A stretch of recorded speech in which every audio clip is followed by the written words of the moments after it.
This is Qupj podcast. So, today I'm reviewing Batman from 1989. Now, I would say this is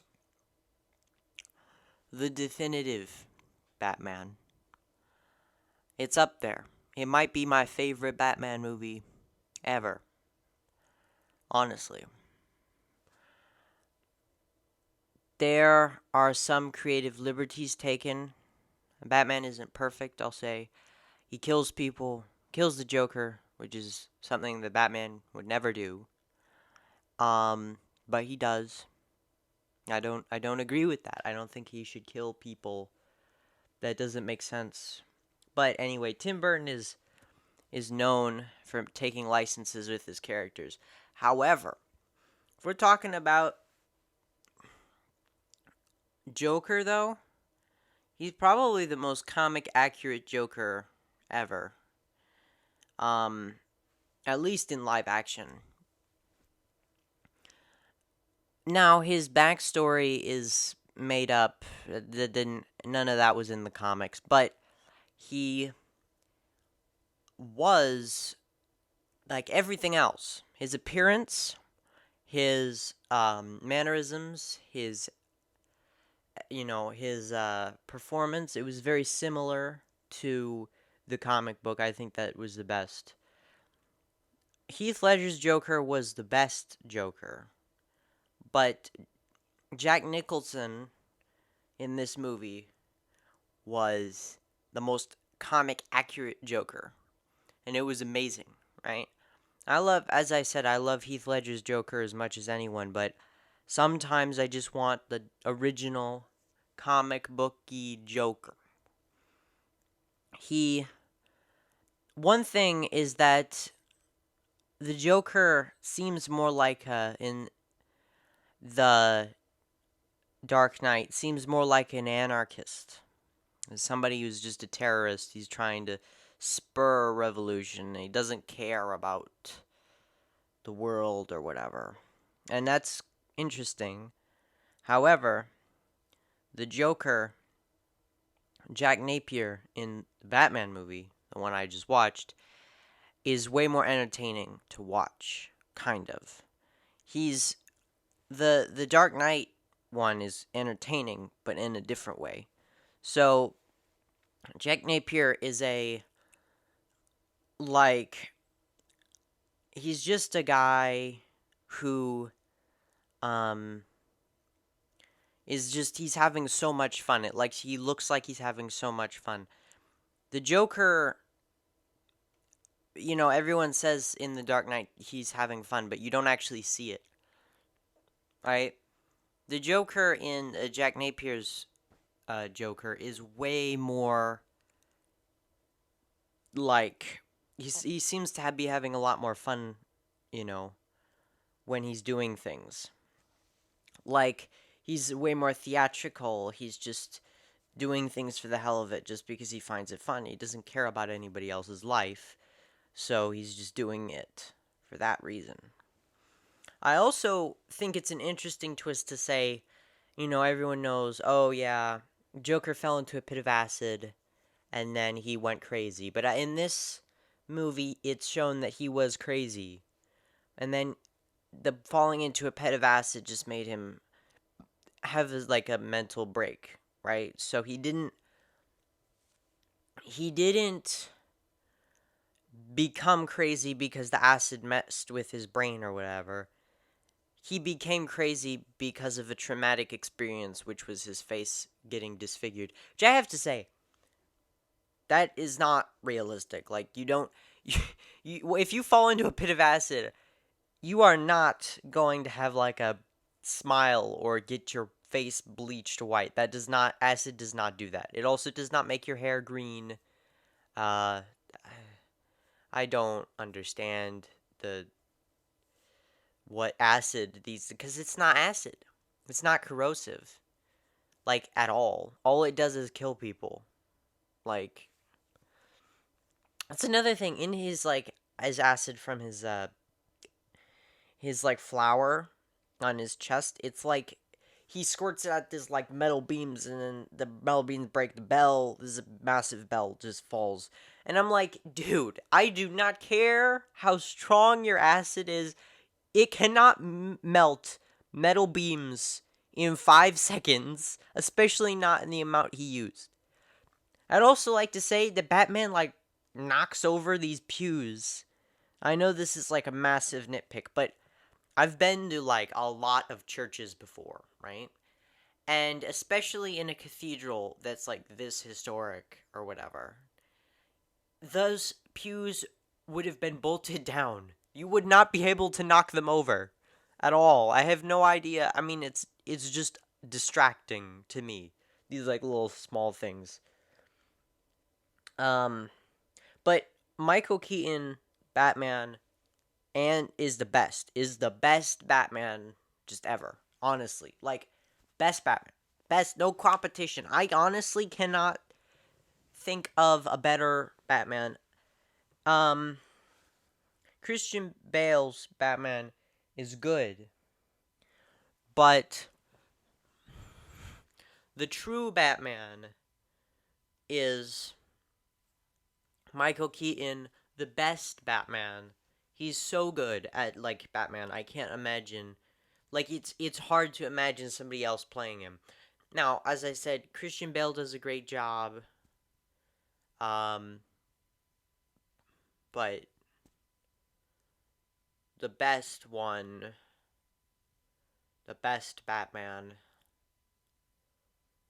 is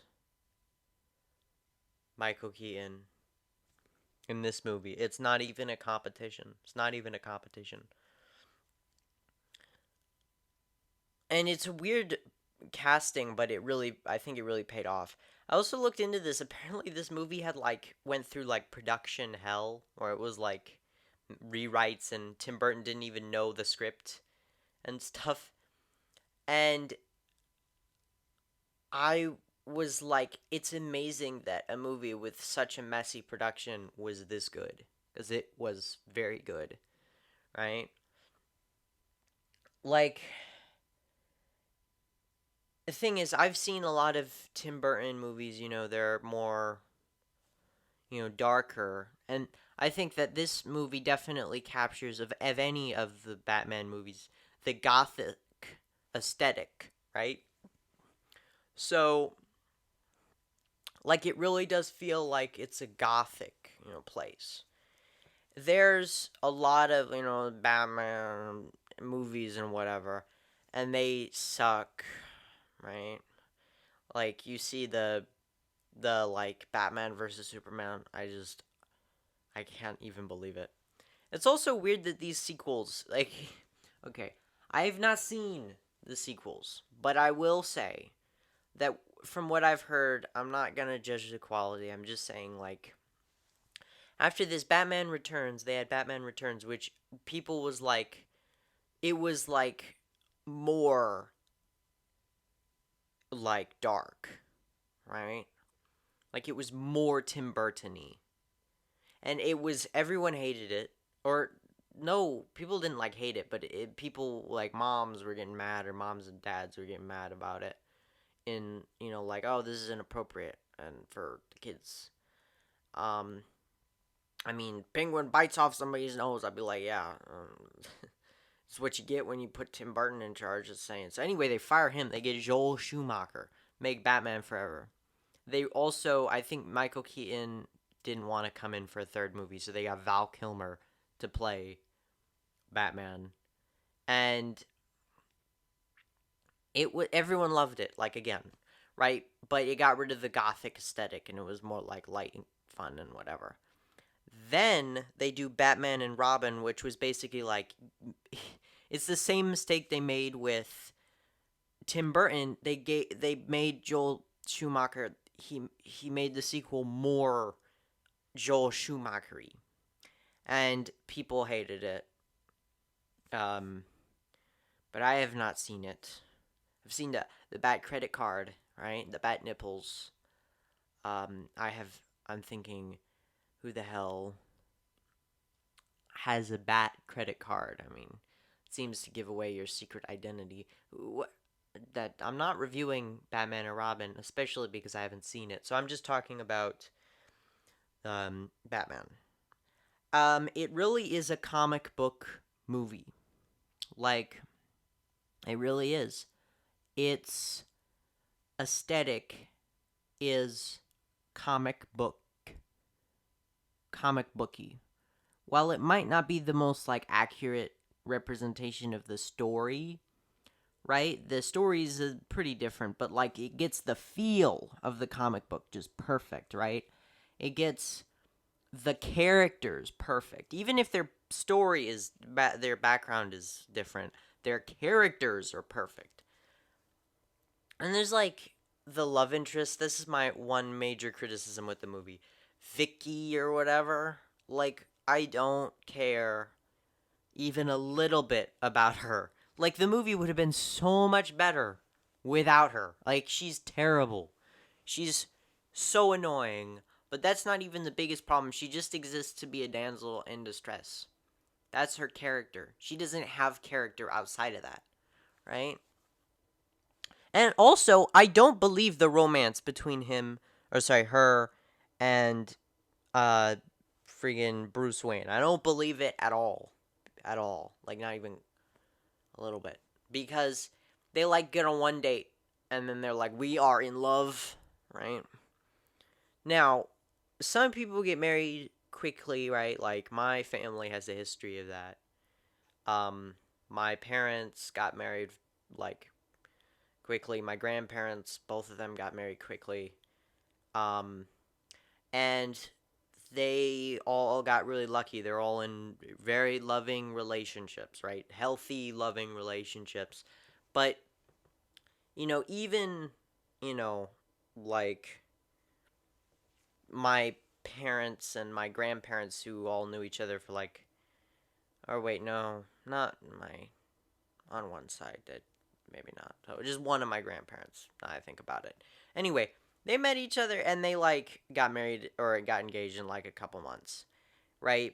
I don't know how long it was, but it was like, you know. And this is like, come on, you're saying you're in love like within 2 dates, really? Right?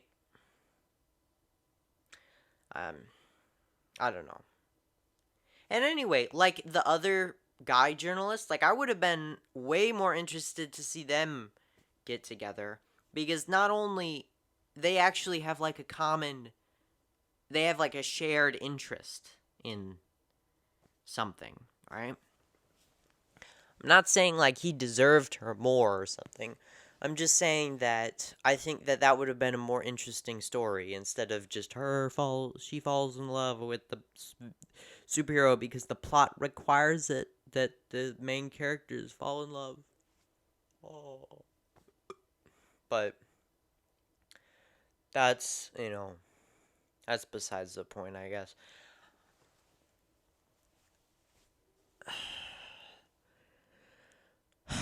Uh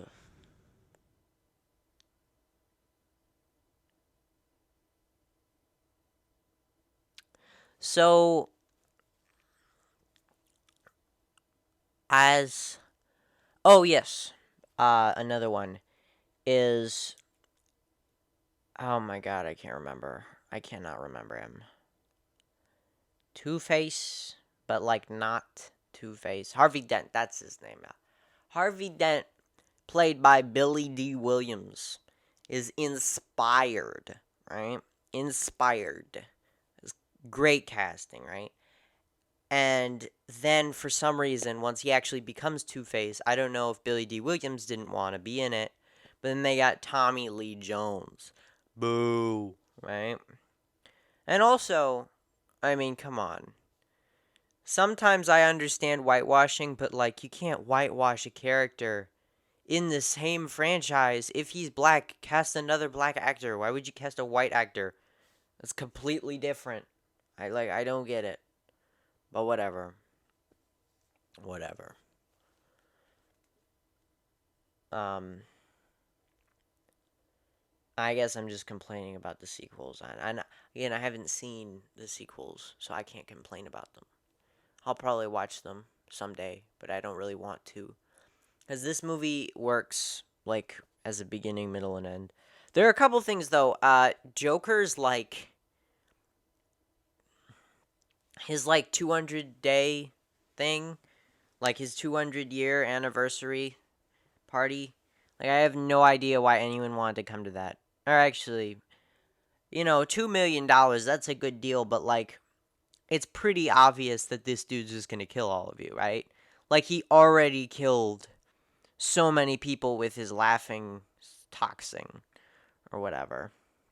Like, and also, he said where it was gonna be so that they could find him. Why didn't the police lock that area off and try to capture him? These police are the dumbest police in history, I gotta say. Like, so stupid. Why did you not cart this off? Say nobody can come and then get him. Like, why? I don't get it. I just I don't get it at all. Or whatever. I mean, Jack Nicholson is just the best role as the Joker, right? Like, perfect casting. I mean, really perfect casting. They didn't have Heath Ledger back in 1989, as far as I know. I mean, maybe, but he wasn't old enough to play the Joker. Anyway, but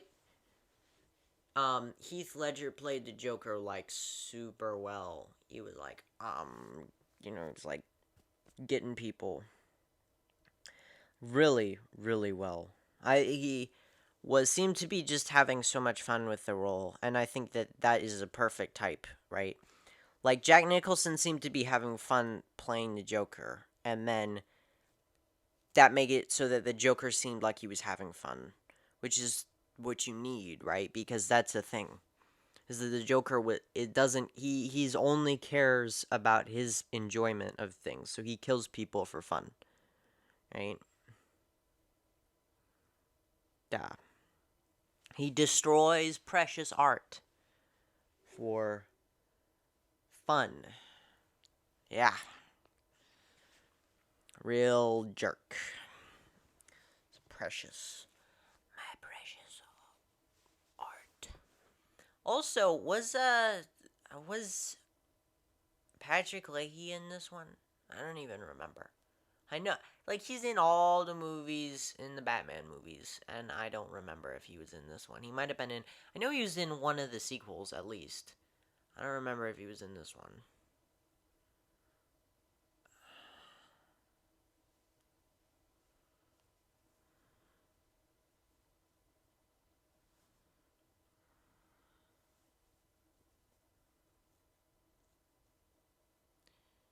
But, whatever.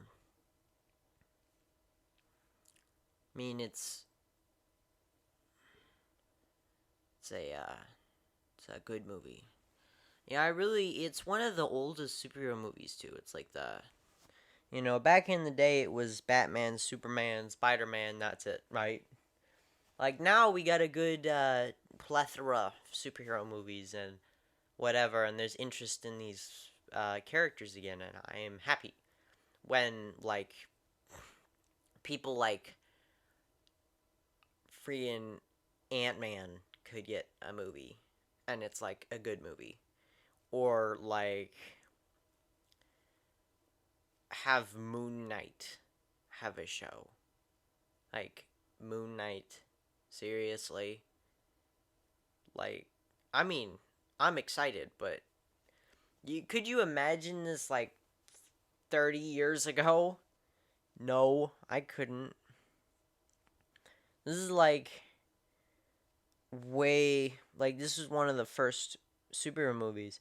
Back when there were, like, as I said just before, like, only 3 superheroes anyone cared about: Batman, Superman, Spider-Man. Batman and Spider-Man both got super oversaturated with me, so I don't really care about them. Batman, I actually really like Batman. That's why I'm reviewing a Batman I am also a bit surprised that they got Tim Burton to direct this movie.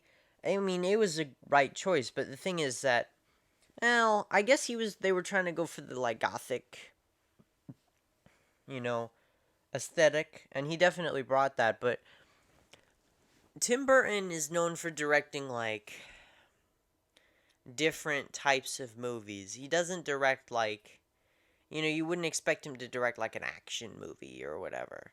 It's not the thing he does. He directs like Edward Scissorhands and um I don't know. Alice in Wonderland was kind of like an action movie, huh?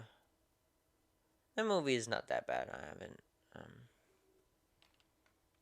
but whatever. I haven't like seen it in like years. So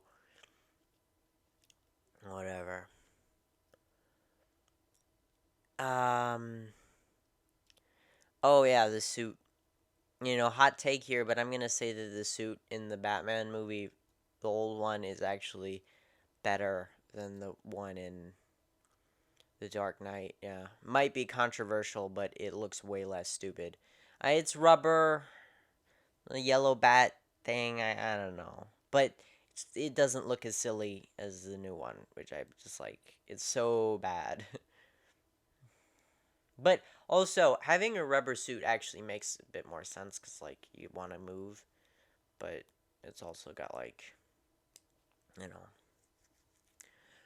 There are also, like, a couple, like, funny visual gags, right? Like, you got the people being like, oh, I'm hitting, he's, like, going crazy, and then Batman just kicks him, and then he gets defeated.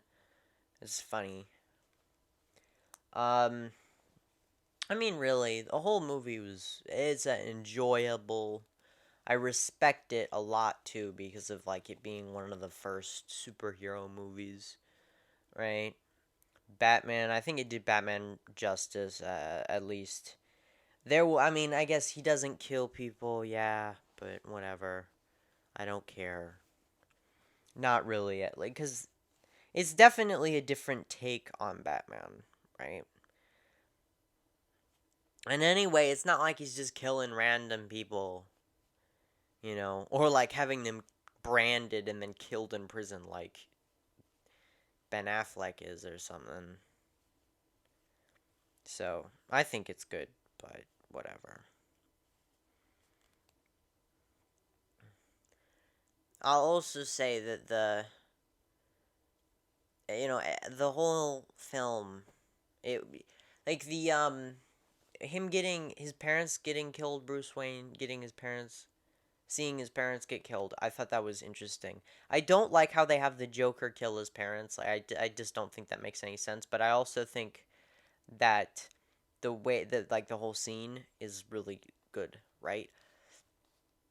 Like, I know people are gonna hate me for saying this, but honestly, this is you've seen Batman's parents get killed like 100 times um in everything, and it was fine in this one. But if we're looking at the better ones, uh, the best one is the one in Joker. I'm sorry.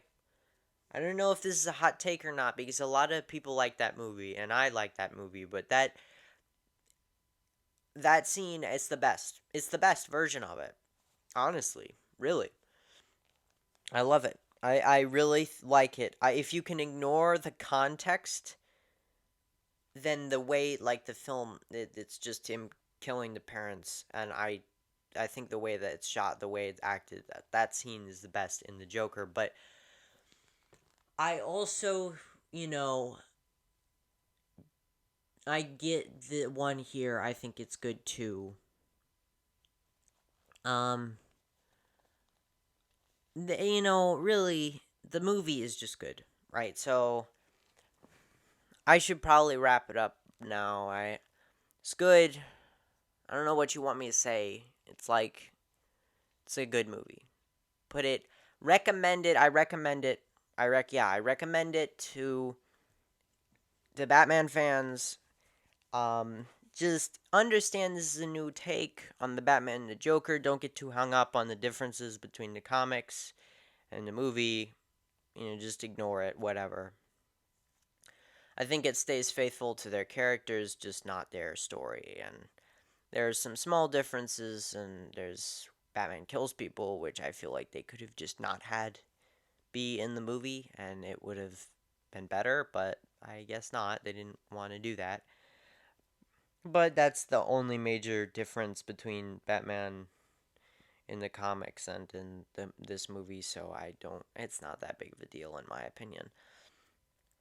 Um, So yeah, I'd recommend it, especially casual viewers. Even if you don't like superhero movies, this is like a better because there isn't like there's action in it, but like compared to like other movies, it actually doesn't have a lot in it. Um, but you know, I would recommend it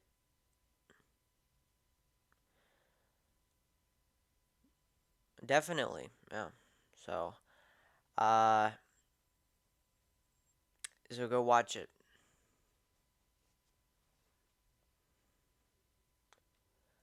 or else you'll hear me say. You ever dance with the devil in the pale moon light?